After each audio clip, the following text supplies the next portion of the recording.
लगा क जल उठा क करे छ जप तप हे गे छौरी सब।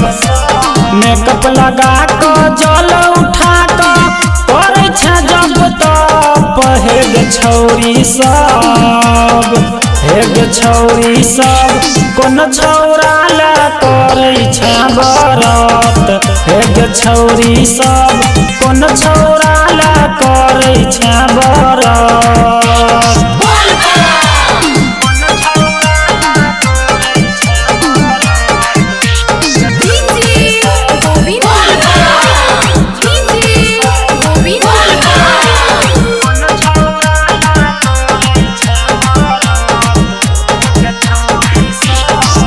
बड़ी सज धज करी छही तू पूजन गे कहन कौन छौरा तोरा आई गेलो पसान गे। बड़ी सज धज करी छही तू पूजन गे कहन कौन छौरा तोरा आई गेलो पसान गे। मथ पर तिलक लगा क छौरी बने छ शिव के भगत हे गे छौरी सब।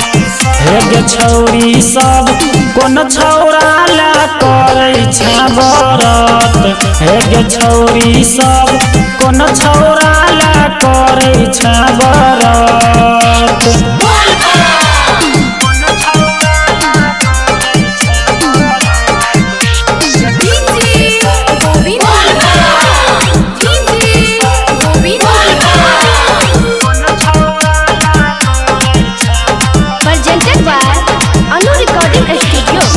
बड़ी देवनी सीठा से करे छी जल ढार गे कहन कौन छौरा के करे छ इंतजार गे।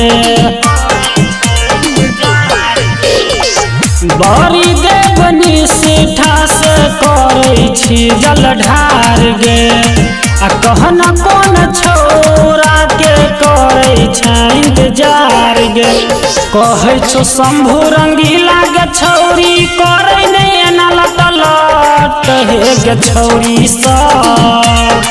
हे गे छौरी सब कोन छौरा ला करे छ व्रत हे गे छौरी सब कोन छौरा ला करे छ व्रत।